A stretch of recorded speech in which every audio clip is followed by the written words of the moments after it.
गीते भव द्वैषिणी हरे कृष्ण हरे कृष्ण कृष्ण कृष्ण हरे हरे राम हरे राम राम राम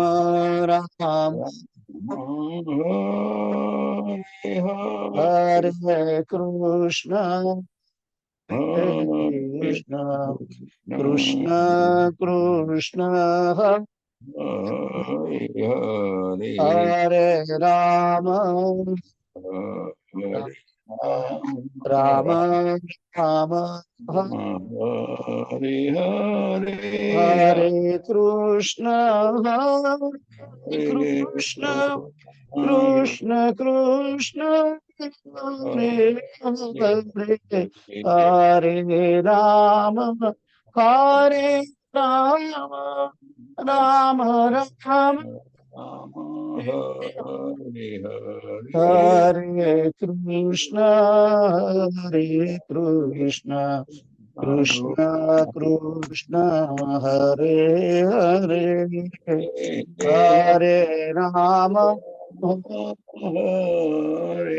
राम राम हरे हरे हरे कृष्ण हरे कृष्ण कृष्ण कृष्ण हरे हरे हरे राम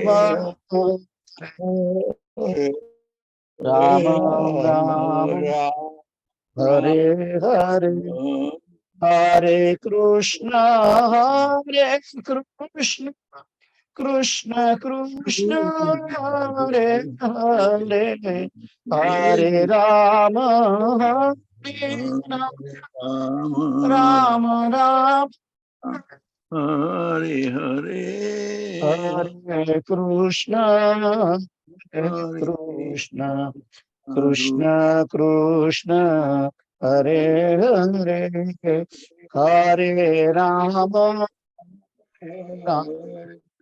राम राम हरे हरे हरे कृष्ण हरे कृष्ण कृष्ण कृष्ण हरे हरे नमोस्तुते व्यास विशाल बुद्धे पुल्लारविन्दायत पत्र नेत्र येन त्वया भारत तैलपूर्ण प्रज्वालितो ज्ञानमय प्रदीप नारायण नमस्कृत्यं नरं चैव नरोत्तमं देवीं सरस्वतीं व्यास ततो जयमुदीरयेत् वसुदेवसुतं देवं कंसचाणूरमर्दनं देवकी परमानन्दं कृष्णं वन्दे जगद्गुरुम् शान्ताकारं भुजगशयनं पद्मनाभं सुरेशं विश्वाधारं गगनसदृशं मेघवर्णं शुभाङ्गं लक्ष्मीकान्तं कमलनयनं योगिभिर्ध्यानगम्यं वन्दे विष्णुं भवभयहरं सर्वलोकैकनाथम् हरिः ओम् यं ब्रह्मा वरुणेन्द्ररुद्रमरुत स्तुन्वन्ति दिव्यैस्तवै वेदैः साङ्गपदक्रमोपनिषदे गायन्ति यं सामगाम् ध्यानावस्थिततद्गतेन मनसा पश्यन्ति यं योगिनो यस्यान्तं न विदुसुरासुरगणा देवाय तस्मै नमः देवाय तस्मै नमः દેવાય તસ્મૈ નમઃ.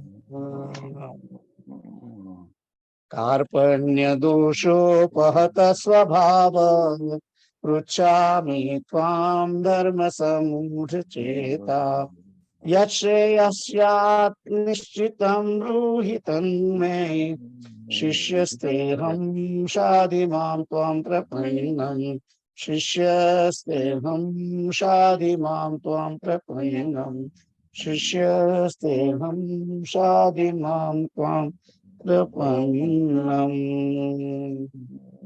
જય સિયારામ. જય સિયારામ.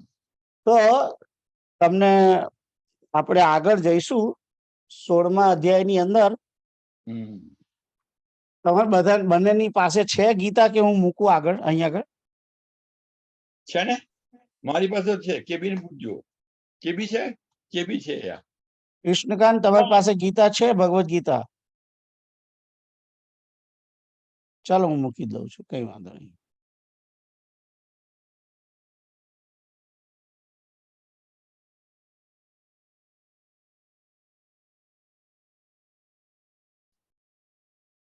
એ રેકોર્ડિંગ કરીને જતા રહ્યા મને લાગે છે.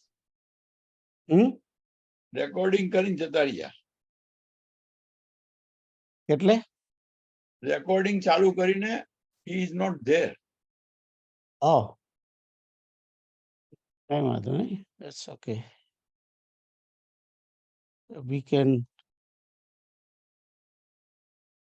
તો આપણે 16મો અધ્યાય ચાલતો હતો અને 16મા અધ્યાયની અંદર મને યાદ નથી કે કયા શ્લોકો, લગભગ 18મો કે 19મો સુધી આવી ગયા હતા આપણે. જોવું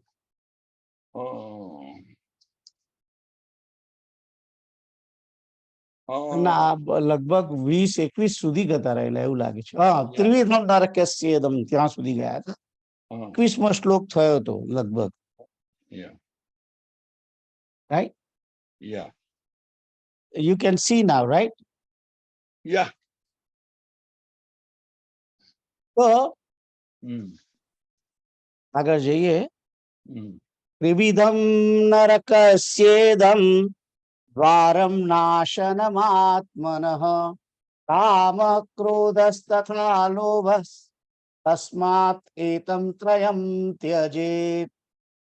તો છે કે ભગવાન કે સંધિ છૂટી પાડીને ત્રિવિધમ એટલે 3 પ્રકારના. નરકસ્યેદમ,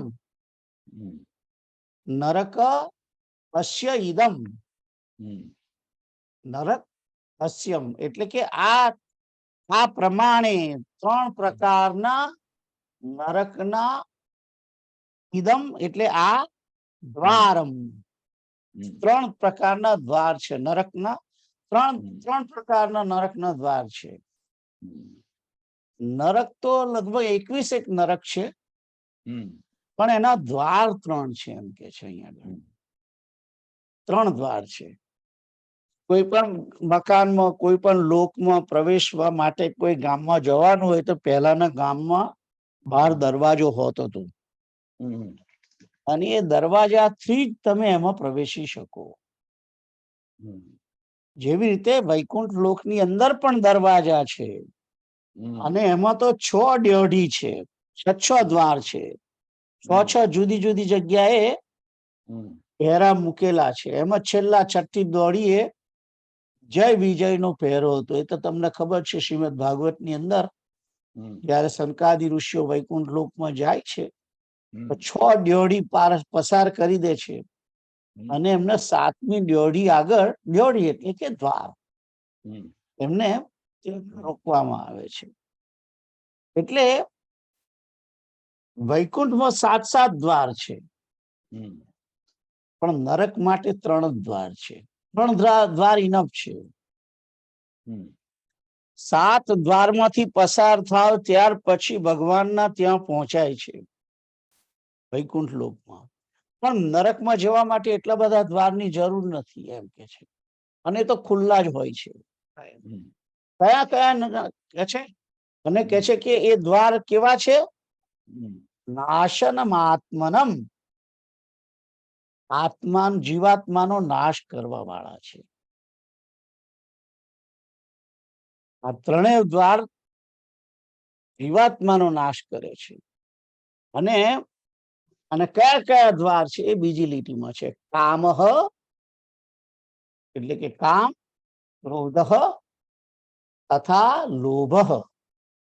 કામ, ક્રોધ અને લોભ આ ત્રણ પ્રકારના દ્વાર છે એમ કહી દીધું છે. એટલે કે છે કે તમે એ ત્રણ દ્વારને છોડી દો. તસ્માત એટલે કે તેથી, એટલા માટે એતત ત્રયમ ત્યજે, આ ત્રણનો ત્યાગ કરવો જોઈએ. તો છે કે જો તમે આ ત્રણને એક્સેપ્ટ કરશો, એટલે કે આ ત્રણ દરવાજાને જો આ ત્રણ જગ્યાએ જો તમે જશો, તમે ઓટોમેટિક નરકમાં પડી જશો એમ કે છે.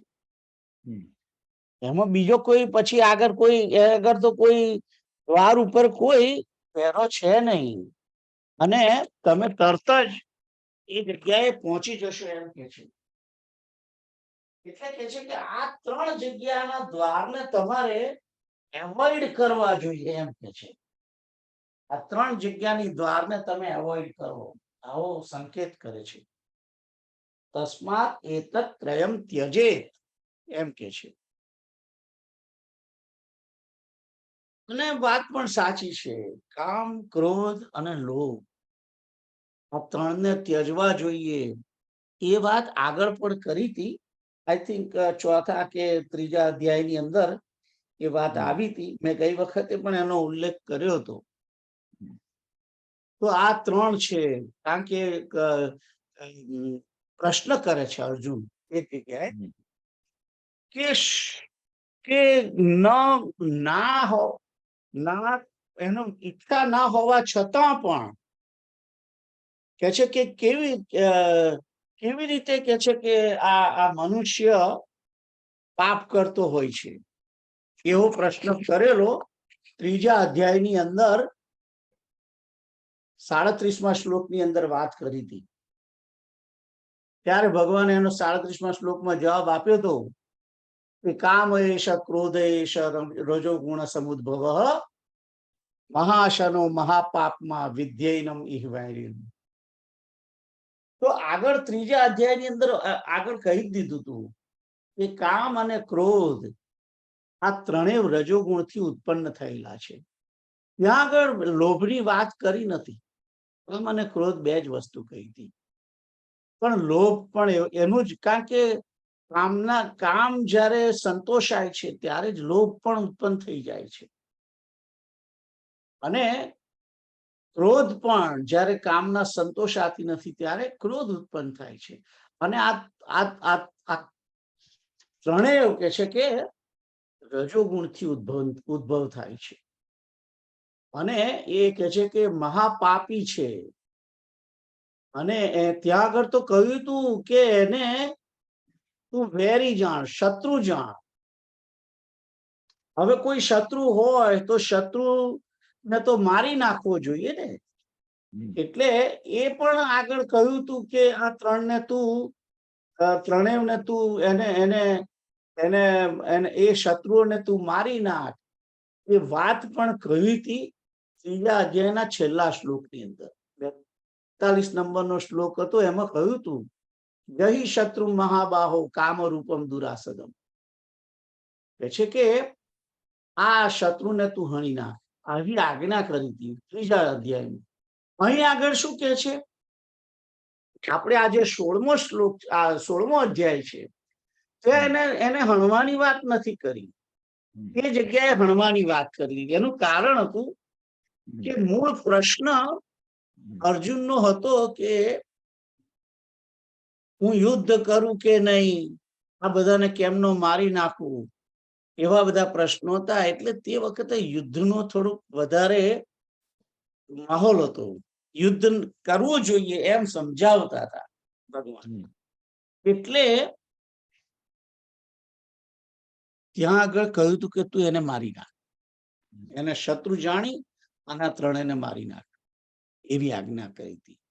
પણ ધીમે ધીમે ભગવાન આ કેમ યુદ્ધ લડવું જોઈએ સમજાવતા સમજાવતા સમજાવતા ચોથા પાંચમા અને છઠ્ઠા અધ્યાયમાં આયા ત્યાં તો આત્મસંયમની વાતો કરવા લાગ્યા. સાતમા અધ્યાયમાં તો જ્ઞાન વિજ્ઞાનની વાતો કરી. આઠમા અધ્યાયની અંદર મૃત્યુ કેવી રીતે માણસે મરવું જોઈએ એની વાત કરી હતી.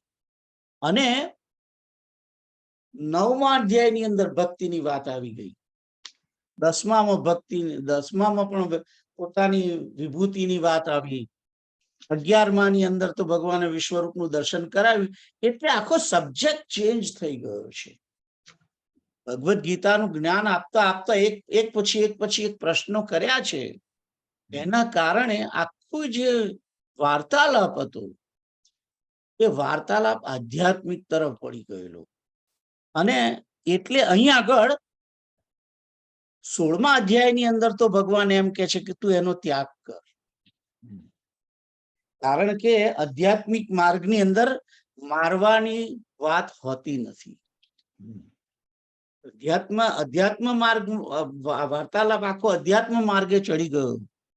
અને એટલા માટે કે મારવાની વાત હવે કરતા નથી. કે છે કે એનો તું ત્યાગ કર. શત્રુને મારવાનું નથી, શત્રુતાનો ત્યાગ કરવાનો છે હૃદયની અંદરથી. એટલે અહીં આગળ કે છે કે આ ત્રણેયનો તો ત્યાગ કર એમ વાત કરી. ત્યાર પછી 22મો જે શ્લોક છે એમાં શું કે છે? 22મો શ્લોક એતૈર્વિમુક્ત કૌન્તેય તમો દ્વારે સ્ત્રીભિર્નરઃ આચરત્યાત્મનઃ શ્રેયઃ તતો યાતિ પરામ ગતિમ. એતૈઃ વિમુક્તઃ કૌન્તેય તમો દ્વારે સ્ત્રીભિઃ નરઃ આચરતિ આત્મનઃ શ્રેયઃ તત યાતિ પરામ ગતિમ. હવે આમાં આ શ્લોકની અંદર કૌંતેય શબ્દ જે છે એ અર્જુનને સંબોધન કરેલું છે. અને હવે શું કે છે? એતૈ એટલે કે આ એટલે શું? ત્રિભીર તમો દ્વારે, ત્રણેય તમો દ્વારે એટલે કે અજ્ઞાન અંધકારનું દ્વાર. નરકને અહીં આગળ અંધકારની, અજ્ઞાનની, તમોગુણની ઉપમા આપવામાં આવી છે. એટલે કે છે કે તમો દ્વાર છે આ ત્રણ. ત્રિભીર તમો દ્વારે એટલે કે છે કે આ ત્રણેય દ્વારથી વિમુક્ત થયેલો નરઃ છે કે હે અર્જુન, આ ત્રણેય નરકના દ્વારથી મુક્ત થયેલો પુરુષ શું કરે છે? આત્મનઃ એટલે કે પોતાના, આત્મનઃ શ્રેયઃ પોતાના કલ્યાણનું આચરતિ. શ્લોક શું છે? આચરતિ મનઃ શ્રેયઃ તતઃ યાતિ પરામ ગતિમ. તો કે છે કે આ ત્રણેય દ્વારથી મુક્ત થયેલો પુરુષ આચરતિ એટલે કે આચરણ કરે છે. શું આચરણ કરે છે? આત્મનઃ શ્રેય પોતાના કલ્યાણનું આચરણ કરે છે એમ કે છે. તતો એટલે કે તેથી, યાતિ પરામ ગતિ, યાતિ એટલે કે પામે છે અથવા તો જાય છે. ક્યાં જાય છે? પરામ ગતિ, પરમ ગતિને પામે છે. પરમ ગતિને પામે છે એટલે કે છે કે જે આ વ્યક્તિ ત્રણ દ્વાર છૂટી જાય છે એટલે કે એને ત્યાગી દે છે, એ માણસ પોતાના આત્માનું કલ્યાણનું આચરણ કરે છે અને પરમ ગતિને પામે છે. એટલે ભગવાન અહીં આગળ તો એક પ્રકારની ગેરંટી આપે છે કે તમે જો આ ત્રણને ત્યાગી દેશો, કામને ત્યાગી દો, ક્રોધ ને ત્યાગી દો, લોભ ને ત્યાગી દો. અને એને ત્યાગીને જે કઈ આચરણ કરો છો એટલું આચરણ કરશો તો તમે મને પામી જશો, પરમ ગતિને પામશો, એમ કે છે. પરમ ગતિને યાતિ પરામ ગતિ, એટલે કે યાતિ એટલે કે જાય છે, પરામ ગતિ પરમ ગતિને પામે છે, પરમ ગતિમાં જાય છે, એમ પરમ પદ પરમ ધામ ને જાય છે, એમ પણ કહી શકાય. તો આ વાત અહીં આગળ કહી છે કે જો ખાલી મનુષ્ય આ 3 કાર્ય છોડી દે, ત્રણની પાછળ આ 3 ને ત્યાગી દે, કામને ત્યાગી દે, ક્રોધને ત્યાગી દે, લોભને ત્યાગી દે, તો એ છે કે એ પોતાનું કલ્યાણ કરી લે છે, પોતાના કલ્યાણનું આચરણ કરે છે. અને એટલા માટે એ કે છે કે પોતાનું કલ્યાણનું આચરણ કરે છે એટલે એ પરમ ગતિને પામે છે. આ વાત કહી છે.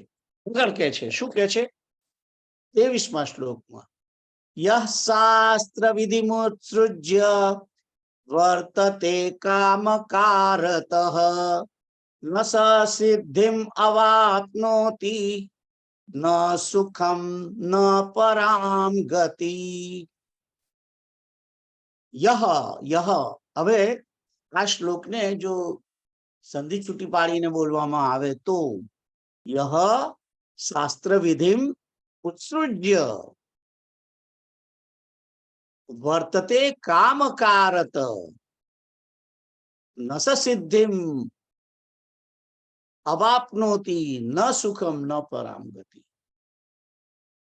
તો કે છે કે જે યહ એટલે જે શાસ્ત્ર વિધિ, શાસ્ત્ર વિધિને ઉત્સૃજ્ય એટલે ત્યાગ કરવો, છોડી દેવું.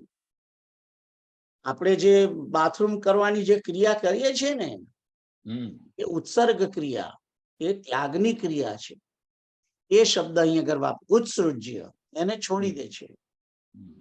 એ છે કે જે પુરુષ શાસ્ત્રની વિધિ, શાસ્ત્ર વિધિને છોડીને વર્તતે એટલે કે વર્તે છે, કામકારત એટલે કે પોતાની ઈચ્છા પ્રમાણે, પોતાની ઈચ્છા પ્રમાણે જે વર્તે છે,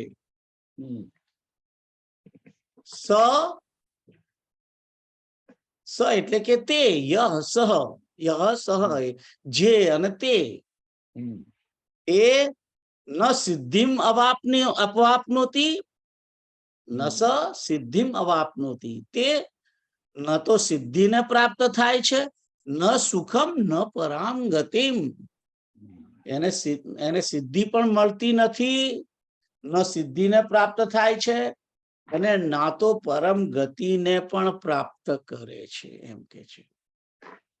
અને ન સુખમ આપનોતી, એને સુખ પણ મળતું નથી, એને પરમ ગતિ પણ મળતી નથી. કેમ નથી મળતી?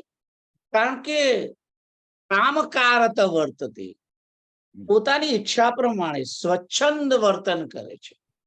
સ્વછંદ, સ્વ એટલે કે પોતાના, છંદ એટલે કે પોતે રચેલા મનગણંત ઉપાયોથી જે રચના કરવામાં આવે છે એને સ્વચ્છંદ કે છે. એ સ્વચ્છંદ શબ્દ છે. અને એવા સ્વચ્છંદનો જ અર્થ આ કામકારત છે. સ્વચ્છંદ જે કાર્ય કરે છે એ રીતે જે વર્તે છે, સ્વચ્છંદતાપૂર્વક વર્તે છે, અને શાસ્ત્ર વિધિને વર્તતો નથી, એ સિદ્ધિને પણ પામતો નથી, એને સુખને પણ પામતો નથી, અને પરમ ગતિને પણ પ્રાપ્ત થતો નથી. તો કયું સંભળાતું નથી, પાટા ઉપર નથી. હા, બરાબર. કારણ કે એ શાસ્ત્ર વિધિ પ્રમાણે વર્તતો નથી. શાસ્ત્ર એમ કે છે કે તમારે કામ, ક્રોધ, લોભ અને કામ, ક્રોધ અને લોભ આ 3ને ત્યાગીને કર્મ કરવું જોઈએ. અને જે આ પ્રમાણે વર્તતો નથી ને પોતે જેમ ફાવે તેમ વર્તે છે, એને સિદ્ધિ મળતી નથી. એની ગતિ પણ, એને સુખ પણ નથી હોતું. કારણ કે જ્યારે કામના હોય છે ત્યાં સુખ હોતું જ નથી. જ્યાં લોભ હોય છે ત્યાં તો જરા પણ નથી હોતું. કારણ કે લોભના કારણે વ્યક્તિ પોતે પોતાનું જે લક્ષ્ય છે તે લક્ષ્યને ભૂલી જાય છે, અને લક્ષ્યને ભૂલી જવાને કારણે એ આ પ્રમાણે વર્તતો નથી. આ વાત કરી છે. નસ સિદ્ધિમ અવાપ્નોતિ ન સુખમ ન પરામ ગતિમ. તો એટલે એને સિદ્ધિ પણ મળતી નથી. એને જે કારણથી, જે કામનાને કારણે એને આ કાર્ય શરૂ કર્યું હતું પોતાની મેળે, એમાં પણ એને સિદ્ધિ નથી મળતી અને એને સુખ પણ મળતું નથી. સુખના માટે જ વ્યક્તિ કાર્ય કરે છે. મોટે ભાગે સુખના માટે કાર્ય કરવાની વાત નથી કરી. ભગવાને ભગવદ્ ગીતાની અંદર જે વાત કરી છે એ કઈ સુખ પ્રાપ્ત કરવા નથી કરી. ભગવાને તો ચોખ્ખું કહ્યું તું કે તું કર્મણ્યવાધિકારસ્તે મા ફલેષુ કદાચન. તારું કર્મ કરવામાં તારો અધિકાર છે, એટલે તું ફળની આશા રાખ્યા વગર કર્મ કર. એ શાસ્ત્ર વિધિ પ્રમાણેનું કર્મ છે. ફળની આશા વગર, મમતા રહિત, કોઈ પણ બદલા લેવાની આશા વગર, અહંકાર રહિત, મમતા રહિત, આ રીતે જે કર્મ કરવાની આજ્ઞા કરી હતી એ કર્મ શાસ્ત્ર વિહિત છે. અને એ શાસ્ત્ર વિહિત કર્મ કરવાનું આજ્ઞા કરી હતી. પણ જો વ્યક્તિ જો આ શાસ્ત્ર વિહિત પ્રમાણે કર્મ કરતો નથી તો એ સિદ્ધિને પામતો નથી, સુખને પણ પામતો નથી. અને જુઓ, શાસ્ત્ર વિહિત એટલું આ રીતે કર્મ કરવાનું નથી, કર્મને સમર્પણ પણ કરવાનું છે. એ પણ શાસ્ત્રની વિધિ છે. શાસ્ત્ર વિધિની અંદર કર્મ સમર્પણ પરમાત્માને કરવાનું હોય છે. એ વિધિ છે. અને એટલે જ એ કર્મ કરવું, શાસ્ત્ર વિહિત કર્મ કરી અને શાસ્ત્રની વિધિ પ્રમાણે એને પરમાત્માને અર્પણ કરવાનું કર્મ શાસ્ત્ર વિધિ પ્રમાણે કરી અને પરમાત્માને જ્યારે અર્પણ કરીએ છીએ ત્યારે એ કર્મથી વ્યક્તિ બંધાતો નથી. કારણ કે તમે કર્મ સમર્પણ પરમાત્માને કરી દીધું છે, એટલે એ કર્મનું ફળ તમને મળવાનું નથી. કેમ કે તમે તો આપી દીધું, કોઈને વસ્તુ આપી દો પછી એ તમારી હોતી નથી. એટલે તમારું એ કર્મ તમારું ગણાતું નથી. જો કર્મ તમારું ગણાતું ના હોય તો એનું ફળ ક્યાંથી તમને મળે? અને જયારે ફળ મળતું નથી ત્યારે વ્યક્તિને પાપ પણ નથી મળતું, પુણ્ય પણ નથી મળતું. એટલે પાપ અને પુણ્યથી પર થાય છે. એટલે કર્મ તો કરે છે પણ એના કારણે જે બંધન થવાનું છે, કાં તો પાપ અથવા પુણ્ય, એ બંધન એને થતું નથી. તો આ શાસ્ત્રની વિધિ છે. એટલે શાસ્ત્ર પ્રમાણે વર્તવું જોઈએ. શાસ્ત્ર પ્રમાણે ના વર્તીએ અને પોતાના મન ફાવે એમ કર્મ કરીએ એનાથી સિદ્ધિ પણ ના મળે અને એનાથી સુખ પણ મળતું નથી અને પરમ ગતિ પણ પ્રાપ્ત થતી નથી. એટલે અહીં આગળ ભગવાન આગળ પછીના શ્લોકમાં એક આજ્ઞા કરે છે. જુઓ, એ આજ્ઞા કરે છે. શી આજ્ઞા કરે છે? તસ્માત શાસ્ત્રમ પ્રમાણમ તે કાર્ય વ્યવસ્થિતૌ જ્ઞાત્વા શાસ્ત્ર વિધાનોક્તમ કર્મ કર્તુમ ઇહાર્હસી. તો કે છે કે તસ્માત એટલે તેથી, તસ્માત સંધિ છૂટી પાડીને તસ્માત શાસ્ત્રમ પ્રમાણમ તે કાર્ય અકાર્ય વ્યવસ્થિતો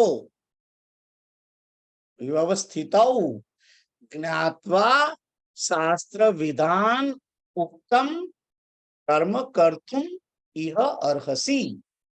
તો કે છે કે અર્થ શું થાય છે? તસ્માત તેથી, શાસ્ત્ર પ્રમાણમ શાસ્ત્ર જ પ્રમાણ છે, તે એટલે કે તારા માટે કાર્ય અકાર્ય વ્યવસ્થિત, કાર્ય અને અકાર્ય એની વ્યવસ્થાની અંદર, એટલે કે જ્યારે ત્યારે નક્કી કરવાનું છે કે કયું કાર્ય કરવું ને કયું ના કરવું. કાર્યમ એટલે કે કાર્ય, કાર્ય એટલે અકર્તવ્ય, ના કરવા જેવું કાર્ય, કાર્ય એની વ્યવસ્થા કરવા માટે, એનો નિર્ણય કરવા માટે, વ્યવસ્થિત એટલે કે એની વ્યવસ્થા કરવા માટે, કાર્ય અને અકાર્ય એની વ્યવસ્થા કરવી એટલે કે એને બંનેને છૂટા પાડવા, એને એની એને એને એને એને બરાબર સમજવા માટે કે કયું કાર્ય છે ને કયું નથી કાર્ય નથી, એને સમજવા માટે શાસ્ત્રમ પ્રમાણમ, શાસ્ત્ર જ પ્રમાણ છે એમ કે છે. જ્ઞાત્વા એટલે કે કહું જાણીને, શાસ્ત્ર વિધાનોક્તમ કે છે કે શાસ્ત્ર વિધાન ઉક્તમ, શાસ્ત્રમાં જે વિધાન કર્યું છે, કહેવામાં આવેલ, ઉક્તમ એટલે કે કહેવામાં આવેલું છે, શાસ્ત્ર વિધાન જે કહેવામાં આવ્યું છે, કર્મ કર્તુમ ઇહાર હસી, શાસ્ત્રમાં વિધાન કરવામાં જે આવેલું છે, કહેવામાં આવેલું છે, એ કર્મને જ કરવા માટે તું યોગ્ય છે એમ કે છે કે શાસ્ત્રમાં જે કહેવામાં આવ્યું છે એ જ કર્મ તારે કરવું જોઈએ. તો અહીં આગળ ભગવાને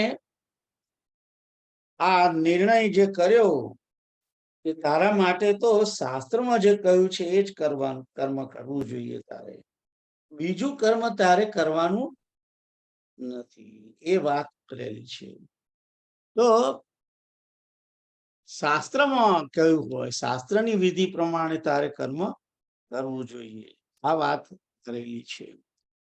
તો અહીં આગળ ખ્યાલ આવી જાય છે કે કર્તવ્ય અને અકર્તવ્ય, કયું કર્મ કરવું અને કયું ના કરવું, એની વ્યવસ્થા, એને સમજવું હોય, એને છૂટું પાડવું હોય બરાબર, તો શાસ્ત્રનું પ્રમાણ લેવું જોઈએ. અને આ પ્રમાણ એવું, આ પ્રમાણ પ્રમાણે જો તો એ પ્રમાણે જ તારે કર્તવ્ય કર્મ કરવું જોઈએ એમ કે છે. તો અહીં આગળ આ 16મો અધ્યાય પૂરો થાય છે. આ છેલ્લો શ્લોક હતો, 24મો શ્લોક છે આ. અહીં હિન્દીમાં પણ એનું ટ્રાન્સલેશન કર્યું છે કે એટલા માટે તારા માટે આ કર્તવ્ય, इस कर्तव्य और अकर्तव्य की व्यवस्था में शास्त्र ही प्रमाण है, શાસ્ત્ર જ તારા માટે પ્રમાણ છે. એટલે તમારે જે પરમાત્માએ જે કહ્યું છે એ કરવું જોઈએ એમ કહેવા માંગે છે. અને આવું જાણીને તું શાસ્ત્ર વિધિથી નિયત જે કરવાનું કર્મ હોય એ જ કરવા માટે યોગ્ય છે, બીજું કર્મ કરવું ના જોઈએ તારે. સ્વચ્છંદ, તને જેમ ફાવે તેમ, જે તારા મનમાં આવે એ રીતે તારે કરવાનું નથી. કર્મ કયું કરવું, કેવી રીતે કરવું, શા માટે કરવું, બધાનો નિર્ણય જે છે કર્મ એ શાસ્ત્ર પ્રમાણે કરવો જોઈએ, આવી આજ્ઞા અહીં આગળ કરેલી છે. તો આ એક આજ્ઞા છે અને એ આજ્ઞા ને ઘણી આજ્ઞાઓ આ ભગવદ ગીતાની અંદર એ નક્કી કરી હતી, તેમાં એક આજ્ઞા આ મને વધારાની મળી, મારા ધ્યાનમાં આ આજ્ઞા નહોતી, એટલે હું એને નોટ કરી લઉં. 16:24 એટલે કે છે કે શાસ્ત્ર વિધિ, શાસ્ત્ર વિધિથી નિયત કરેલું કર્મ, રાઈટ, નિયત કરેલું કર્મ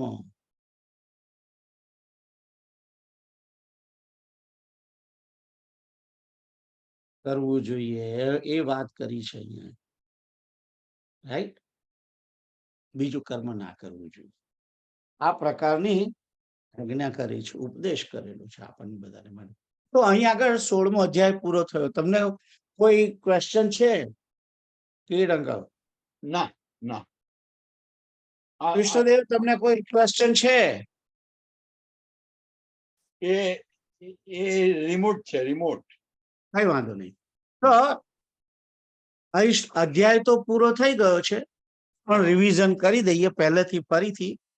આમ તો પહેલા એક વખત કરેલું જ છે, તેમ છતાં આખો અધ્યાય જે છે એને ફરીથી થોડો રિવિઝન કરીએ. તો આ શ્લોકની અંદર 16મો અધ્યાય કે ભગવાન ઉવાચ અભયમ સત્વ સંશુદ્ધિર જ્ઞાન યોગ વ્યવસ્થિતિ આનંદમશ્ચ યજ્ઞશ્ચ સ્વાધ્યાયસ્તપ આજવમ અહિંસા સત્યમ ક્રોધ ત્યાગ શાંતિર અપૈશુનમ દયા ભૂતેષ્વલોલુપ્ત્વમ માર્દવમ હીરચાપલમ તેજ ક્ષમા ધૃતિ શૌચમ ભદ્રોહો નાતિમાનિતા ભવંતી સંપદમ દેવીમ અભિજાતસ્ય ભારત. તો અહીં ત્રીજા શ્લોક સુધી દૈવી સંપત્તિના ગુણો વર્ણવેલા છે, એટલે મેં આ 3 શ્લોક સાથે લીધા છે. કયા કયા દૈવી ગુણો છે, અને આ એકચ્યુઅલી એક પ્રકારનો અરીસો છે આપણા માટે કે આપણી અંદર આ બધા ગુણો છે કે નહીં. અભયમ, સર્વથા ભયનો અભાવ. જનરલી આપણને બધાને મોટા મોટો ભય મરણનો છે, અને મરણનો ભય એ સર્વને જન્મ મરણનો ભય જે છે સંસારનો, એ ભય રાખવાની જરૂર નથી, કારણ કે દરેકે મરવાનું તો છે જ. જે જન્મ્યો છે એ મરવાનું છે, અને એના માટે, અને આત્મા તો અમર છે. આ દેહ જે છે એ આપણે નથી. એટલે આ વસ્તુને ધ્યાનમાં રાખી અને અભયતાનો ગુણ કેળવવાનો છે. બીજું આગળ સત્વ સંશુદ્ધિર, સત્વ સંશુદ્ધિ એટલે કે અંતઃકરણની સારી રીતે સ્વચ્છતા, અંતઃકરણની નિર્મળતા. અને અંતઃકરણની નિર્મળતા એ તો પરમાત્મા ભગવાનના નામ વડે આવે, એ તો ખબર જ છે તમને. જ્ઞાન યોગ વ્યવસ્થિતિ, પછી છે જ્ઞાન યોગ વ્યવસ્થિતિ, એટલે તત્વજ્ઞાનને માટે હંમેશા દ્રઢ વ્યવસ્થિતિ, દ્રઢ સ્થિતિ, એટલે કે આપણું મન તત્વજ્ઞાનની પ્રાપ્તિમાં દ્રઢ થાય, એ ગુણ હોવો જોઈએ. દાનમ, અહીંયા આગળ જયારે દાન કહેવામાં આવે છે ત્યારે દાન અનેક રીતે કરી શકે વ્યક્તિ. એવું નથી કે ધનનું દાન કરવું, કોઈ સમયનું દાન કરે, કોઈ જ્ઞાનનું દાન કરે, કોઈ બીજી રીતે વાણીનું દાન કરે. જેવી રીતે કહેવામાં છે ને કે ભાગવતની અંદર કહ્યું છે ભૂરિદાજના, જે કથા ગાય છે તે ભૂરિદાજન, એ પણ દાન કરે છે. એ રીતે તો દાન અનેક પ્રકારના છે. એનું વર્ણન આવે છે 17મા અધ્યાયની અંદર, કે એનો વિસ્તાર છે 17મા શ્લોકની અંદર. પછી દમ, ઇન્દ્રિયોનું દમન. યજ્ઞ કરવો જોઈએ, અને યજ્ઞ એ પરોપકારને માટે કરવામાં આવે છે, એ તો બધાને ખબર જ છે.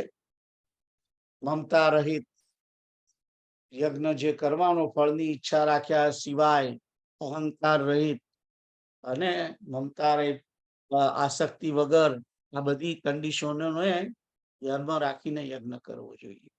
સ્વાધ્યાય, સ્વનું અધ્યયન. અને સ્વાધ્યાયની અંદર એ પણ કહેવાય છે કે સ્વનું અધ્યયન એટલે કે પોતાના આત્માનું અધ્યયન,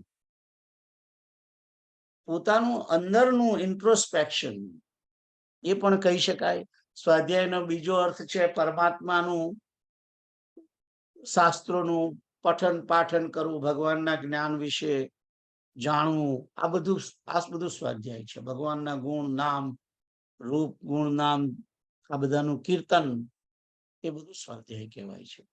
ત્યાર પછી છે તપઃ, સ્વધર્મના માટે કષ્ટને સહન કરવું એ તપ. અને આર્જવમ એટલે કે શરીર તથા ઇન્દ્રિયો સહિત અંતઃકરણની સરળતા, એકદમ એકદમ નિર્દોષ વ્યક્તિત્વ, સરળતા, આર્જવમ એ શબ્દ છે, અંતઃકરણની સરળતા. પછી બીજો જે શ્લોક છે એમાં છે અહિંસા, અહિંસા ધર્મ, સત્યમ, સત્યનું આચરણ, અક્રોધ એટલે કે કોઈના ઉપર ક્રોધે ના બનવું, થવું, ક્રોધ ના કરવું, ત્યાગ, ત્યાગનો ભાવ, કર્મપણોમાં કર્તાપણાનો, અભિમાનનો ત્યાગ, બીજા અનેક પ્રકારના ત્યાગ છે એ પણ આવશે 17મા અધ્યાયમાં. અને શાંતિ, શાંતિનો ભાવ, મનની શાંતિ, અંતઃકરણની શાંતિ, ચંચળ જે આપણો સ્વભાવ છે એને શાંત કરવું, એ શાંતિનો ભાવ. અપૈશુનમ, અપૈશુનમ એટલે કે નિંદા ના કરવી. અને ભૂતેષુ દયા, સર્વભૂતો પ્રત્યે દયાનો ભાવ.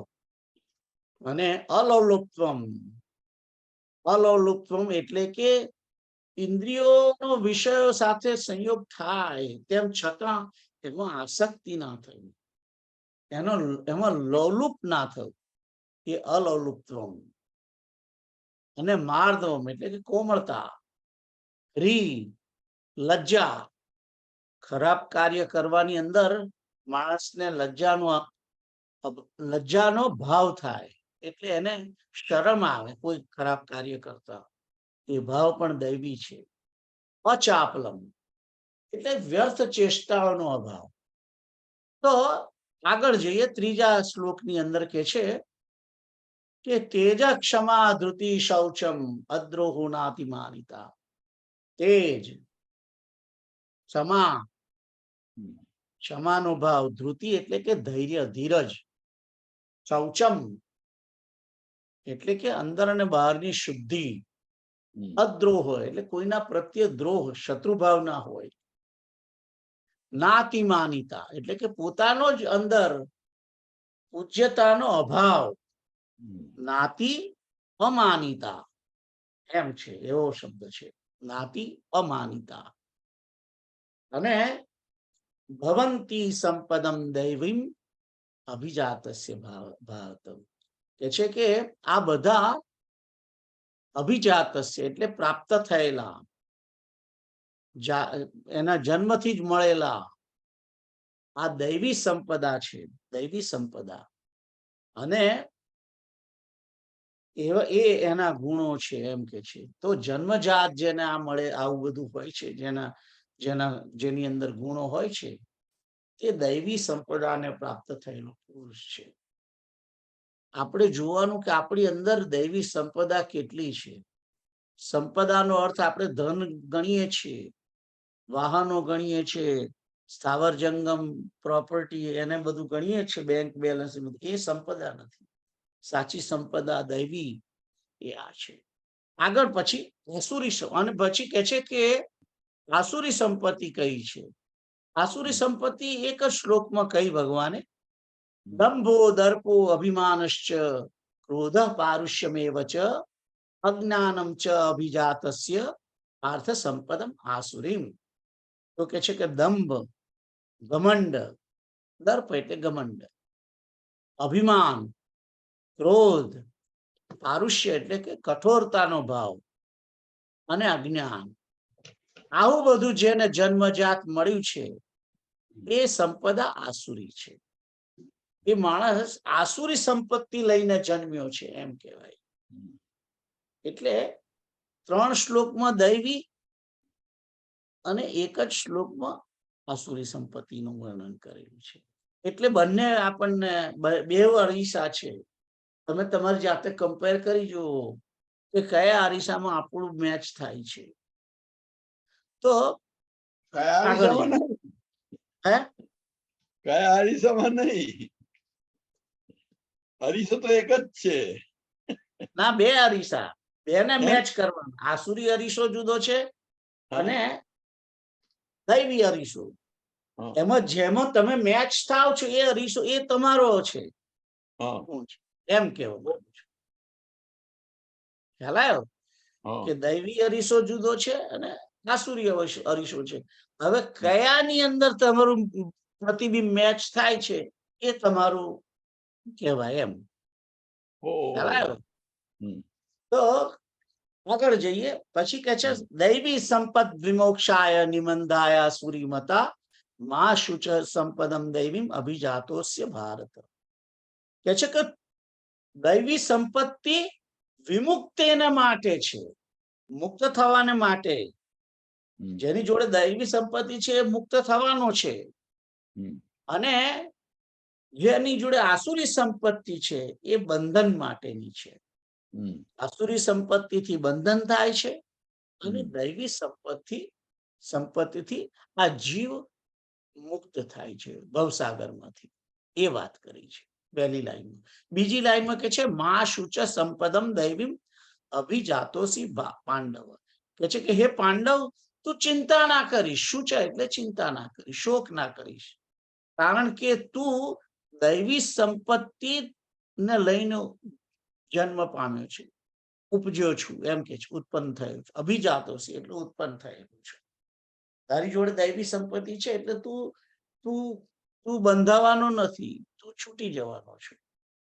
આગળ કે છે દ્વૌ ભૂત સર્ગો લોકેસ્મિન દૈવ આસુર એવ ચ દેવો વિસ્તરશ પ્રોક્ત આસુરમ પાર્થ મે શૃણુ. કે છે કે દ્વૌ ભૂત સર્ગો, કે છે કે આ લોકમાં ભૂત સર્ગ એટલે કે ભૂતોની સૃષ્ટિ, પ્રાણીઓની જે સૃષ્ટિ છે એ મનુષ્ય સમુદાય કે છે કે બે પ્રકારના છે. દ્વૌ બે પ્રકારના છે, એક દૈવી છે અને આસુરી છે. એટલે મનુષ્ય બે પ્રકારના છે, દૈવી પણ હોય છે અને આસુરી પણ હોય છે, એમ કે છે. એમાંથી કે છે કે દેવો વિસ્તરશ પ્રોક્ત આસુરમ પાર્થ. એમાં કે છે કે મેં દૈવી પ્રકૃતિ તો વિસ્તારપૂર્વક કહી તમને, 3 શ્લોકોમાં કહી. પણ કે છે કે હવે આસુરી જે પ્રકૃતિ વાળો મનુષ્ય છે એ કેવો હોય છે એને વધારે ડિટેલમાં હવે અહીંથી કે છે કે પ્રવૃત્તિમ ચ નિવૃત્તિમ ચ જનાન વિદુરાસુરા ન શૌચમ નાપી ચાચારો ન સત્યમ તેષુ વિદ્યતે. કે છે કે આસુરી સ્વભાવ વાળો જે છે એ કે છે કે પ્રવૃત્તિ અને નિવૃત્તિને જાણતો નથી. કઈ કોને પ્રવૃત્તિ કહેવાય કોને નિવૃત્તિ કહેવાય એને જાણતો નથી. એટલે એને નથી બહારની શુદ્ધિ કે નથી અંદરની શુદ્ધિ, બહાર ભીતરની એને શુદ્ધિ નથી. ન શૌચમ ન અપી ચ આચારો, અને કે છે એમાં કઈ કોઈ સારું આચરણ પણ નથી હોતું, શ્રેષ્ઠ આચરણ નથી હોતું. અને ન સત્યમ તેષુ વિદ્યતે, અને એની અંદર એનામાં સત્ય પણ નથી હોતું, સાચો પણ નથી હોતો, એમ કે છે. આગળ કે છે એવો આસુરી વૃત્તિ વાળો શું માને છે? અસત્યમ અપ્રતિષ્ઠમ તે જગદાહુરનીશ્વરમ પરસ્પર સંભુત્તમ કિમન્યત કામ હેતુકમ. કે છે કે આસુરી પ્રકૃતિ વાળો જે છે એ તો કે છે કે આ જગત અસત્ય છે, અસત્યની પ્રતિષ્ઠા વાળું છે, આશ્રય રહિત છે અને અસત્ય છે. આ જગત અનીશ્વર છે, ઈશ્વર વગરનું છે અને કેવલ સ્ત્રી પુરુષના સ્પર્શથી જ પ્રગટ થયેલું છે, સંયોગથી ઉત્પન્ન થયેલું છે. અને કે છે કે એને અને આ જગત કામ ભોગ કામના હેતુ કારણ વગર બીજું એનું કારણ શું છે? બીજું કોઈ કારણ નથી, કામ જ કારણ છે. કામ વાસનાને લીધે જ આ જગતની ઉત્પત્તિ થઈ છે ને એમાં જ આ રચ્યું પચ્યું છે, એમ વિચારે છે. એને કોઈ ઈશ્વર નથી કે એને કોઈ બનાવનારો નથી એવું બધું વિચારે છે. અસત્ય છે, કોઈ પ્રતિષ્ઠા નથી, કોઈ સત્ય નથી, આ બધી વાતો કરે છે. એતામ દ્રષ્ટિમ અવષ્ટભ્ય નષ્ટાત્માનોલ્પબુદ્ધય પ્રભવન્ત્યુગ્ર કર્માણ ક્ષયાયો જગત હિતા. કે છે કે આવી દ્રષ્ટિ નું અવલંબન અવષ્ટભ્ય એટલે કે અવલંબન કરીને આવું માનીને નષ્ટાત્માનો અલ્પબુદ્ધ કે છે કે પોતાના આત્માનું નાશ કરે છે એ બધા અલ્પબુદ્ધિ વાળા છે. પ્રભવંતી ઉગ્ર કર્માણ ઉગ્ર કર્મ કરવા વાળા અને આ ક્ષયાય જગતો અહિતા આ જગતનો નાશ કરવા વાળા છે, જગતનું અહિત કરવા વાળા આ બધા છે. તો આ આસુરી જે વ્યક્તિઓ છે તો જગતનું અહિત કરવા વાળા, જગતનો નાશ કરવા વાળા, મંદ બુદ્ધિ, આવી બધી વાતો કરી છે. આગળ છે કામમાશ્રિત્ય દુષ્પુરમ દંભમાન મદાન્વિતા મોહાદ ગૃહિત્વા સદ્ગ્રાહાન પ્રવર્તન્તે શુચિવ્રતા. કામનો આશ્રય કરીને દુષ્પુરમ પૂરી ના થાય એવી કામનાઓ, આપણું ગજવું ના હોય ને એવી કામના રાખે કે ભાઈ મારે તો પ્રેસિડેન્ટ થઈ ગયું છે અમેરિકાના, આવી કામનાઓનો આશ્રય કરીએ કે મારે તો આ થવું જ છે, અને ભાઈ તારાથી પૂરી થાય એવી છે જ નહીં, એવી કામનાઓનો આશ્રય કરવાનો શું અર્થ છે? અને દંભ, અહંકાર, મદથી કે છે કે સિદ્ધાંતો ગ્રહણ કરે છે, અને મોહાદ ગૃહિત્વા અસદ્ગ્રાહાન પ્રવર્તતે અશુચિવ્રતા કે છે કે મોહ અને અજ્ઞાનથી કે છે કે ખોટા સિદ્ધાંતોને ધારણ કરીને ભ્રષ્ટ આચરણ વાળા થાય છે અને આ સંસારની અંદર વિચરણ કરે છે. એમ કે છે આગળ કે છે ચિંતામ અપરિમેયામ કે છે કે પૂરી ના થાય એવી ચિંતાઓનો આશ્રય કરે છે. અસંખ્ય ચિંતાઓ, અપાર ચિંતાઓનો આશ્રય કરે છે. પ્રલયાંતા ઉપાસિતા, પ્રલયાંતા એટલે કે મરણ સુધી આવી ચિંતાઓને નો આશ્રય કરી, અપાર ચિંતાઓને ધારણ કરી કામોપભોગ પરમા કે છે કે વિષય ભોગોમાં તત્પર એતાવદિતિ નિશ્ચિતા કે આ ભોગ કરો એટલું જ સુખ છે, આવું નિર્ણય કરવા વાળા છે આ આસુરી ભક્તિ વાળા. આગળ કે છે આશા પાશ શતૈર્બદ્ધા કામ ક્રોધ પરાયણા ઇહંતે કામ ભોગાર્થમ અન્યાય નાર્થ સંચય. કે છે કે આશા અને આશારૂપી પાશથી બંધાયેલા, સેંકડો આશાઓની પાશથી બંધાયેલા છે, અને કામ ક્રોધ ને પરાયણ અને અન્યાય વડે કામ ભોગોને માટે અર્થનું સંચય કરે છે. અન્યાયથી બધું ભોગવવું છે, કામ ભોગ માટે અન્યાય વડે ધનનો સંચય કરે છે, ધન પ્રાપ્ત કરવાની ચેષ્ટા કરે છે. આગળ કે છે અને અહંકાર કેવી રીતે કરે છે? ઇદમ મધ્યમ મયા લબ્ધમ ઇમમ પ્રાપ્સ્ય મનોરથમ ઇદમ અસ્તિદમેપી મે ભવિષ્યતિ પુનર્ધરમ. મેં કે છે કે આજે આટલું પ્રાપ્ત કર્યું છે, હજુ આટલું બીજું પ્રાપ્ત કરીશ, મારી જોડે આટલું ધન છે અને ફરી પાછું આટલું થશે, આવા બધા શેખચલ્લીના વિચારો કર્યા છે. એનો જે માનસ છે એ અર્થપરાયણ થઈ જાય છે, ટોટલી ભોગ ભોગવવા માટે. અસૌ મયા હત શત્રુ હરિનિશ્યે ચાપરાનપી ઈશ્વરોહમ અહમ ભોગી સિદ્ધોહમ બલવાન સુખી.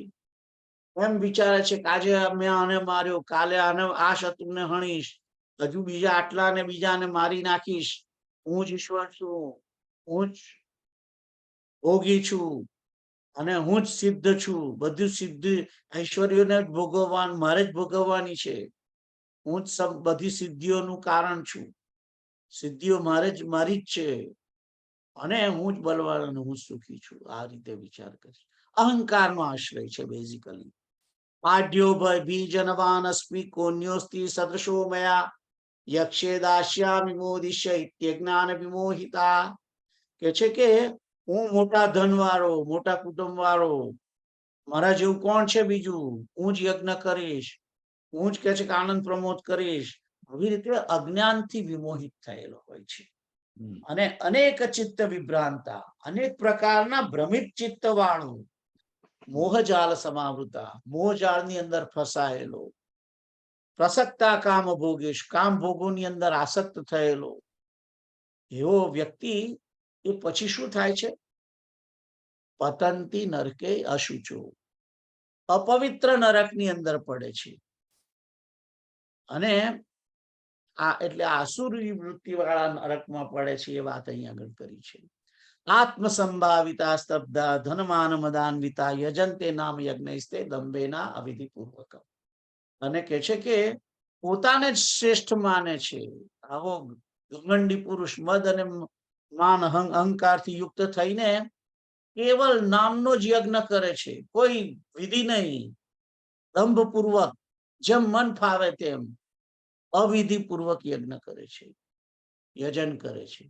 અહંકારમ બલમ દર્પમ કામમ ક્રોધમ ચ સંશિતા મામાત્મા પર્વદેહેષુ પ્રદ્વિષંતોભ્યસૂયકા. કહે છે કે અહંકાર, બલ, દર્પ એટલે ઘમંડ, કામ, ક્રોધ પરાયણ થઈ બીજાની નિંદા કરતો કરતો કે છે કે પોતાના દેહમાં અને બીજાના દેહમાં રહેલો હું, મારું, પરમાત્માનો દ્વેષ કરે છે. અંતર્યામીનો દ્વેષ કરનારો છે.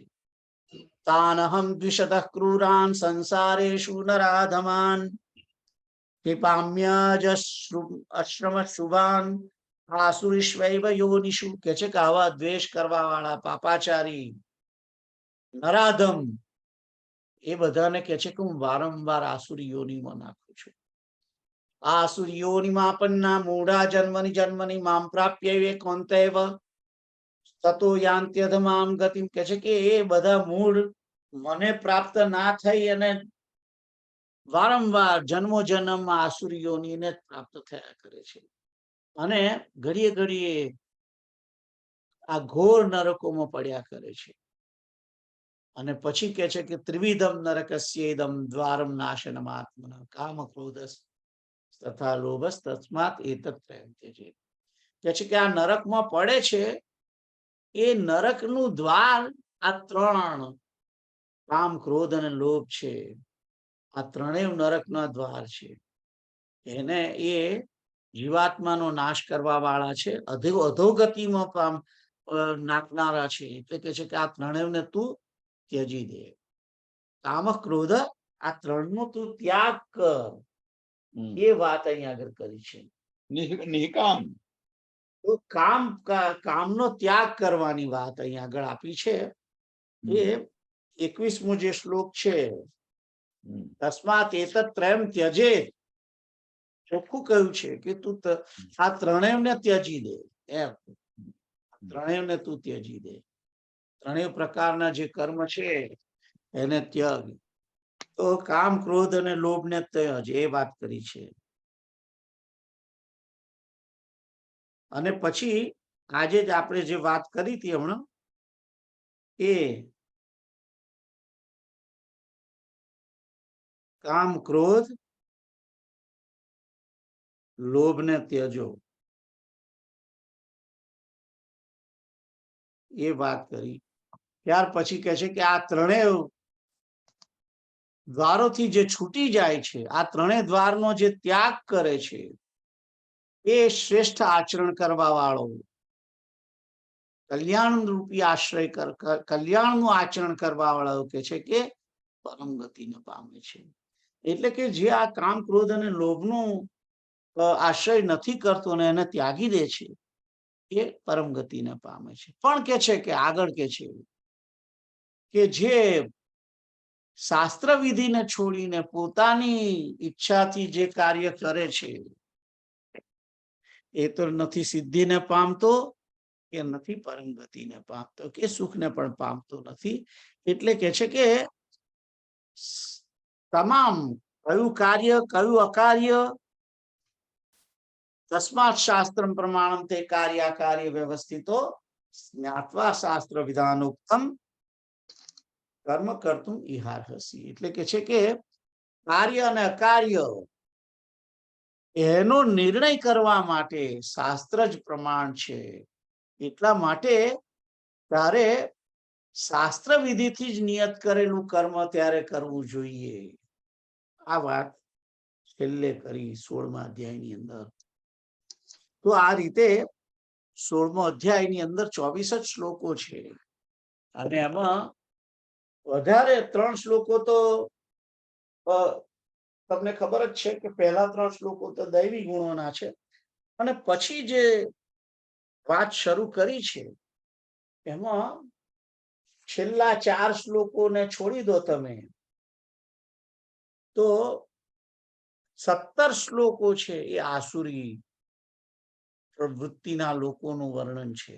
17 શ્લોકો ગણ્યા છે અને 3 શ્લોક દૈવીના છે અને છેલ્લા 4 છે એની અંદર ઉપદેશ કરેલો છે કે આપણે કેવી રીતે રહેવું જોઈએ. એ બધી વાત છેલ્લા 4 શ્લોકમાં છે. 2, 1, 2, 3, 4. હા, ત્રિવિધમ નરકસ્યેદમ જે છે ને 21, 22, 23 અને 24 એ ઉપદેશ કરેલું છે. એમાં પેલા આગળની જે બધી વર્ણન કર્યું હતું એ બધું બતાવીને પછી કે છે કે હવે આવું કરવું જોઈએ એના માટે એટલે ઉપાય જે બતાવવાનો છે એ છેલ્લા 4 શ્લોકમાં કયો છે. તો આ રીતે જે 16મો અધ્યાય છે આપણે આજે અહીં પૂરો કરીએ છીએ.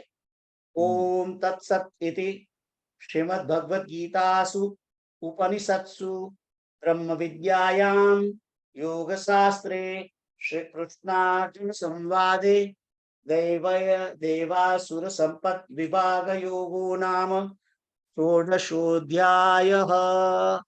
ઓમ પરમાત્મને સમર્પણમસ્તુ. હરિ ઓમ તત્સત. હરિ ઓમ તત્સત. તો 1-2 મિનિટ માટે સંકીર્તન કરી અને પૂર્ણાહુતિ કરીએ. શ્રી કૃષ્ણ ગોવિંદ હરે મુરારે હે નાથ નારાયણ વાસુદેવ. શ્રી કૃષ્ણ ગોવિંદ હરે મુરારે હે નાથ નારાયણ વાસુદેવ. શ્રી કૃષ્ણ ગોવિંદ હરે મુરારે હે નાથ નારાયણ વાસુદેવ. શ્રી કૃષ્ણ ગોવિંદ હરે મુરારે હે નાથ નારાયણ વાસુદેવ. શ્રી કૃષ્ણ ગોવિંદ હરે મુરારે હે નાથ નારાયણ વાસુદેવ. શ્રી કૃષ્ણ ગોવિંદ હરે મુરારે હે નાથ નારાયણ વાસુદેવ. ઓમ પૂર્ણમદ પૂર્ણમિદં પૂર્ણાત પૂર્ણમુદચ્યતે પૂર્ણસ્ય પૂર્ણમાદાય પૂર્ણમેવાવશિષ્યતે. સર્વે ભવन्तુ સુખિનઃ સર્વે સन्तુ નિરામયા સર્વે ભદ્રાણિ પશ્યन्तુ મા કશ્ચિत् દુઃખમાપ્નુયાत्. તત્સત. ઓમ તત્સત. ઓમ તત્સત. હરિ ઓમ તત્સત. હરિ ઓમ તત્સત. હરિ ઓમ તત્સત. તો આ રીતે અહીં આગળ આ જે અધ્યાય છે એને પૂર્ણ. સીતારામ.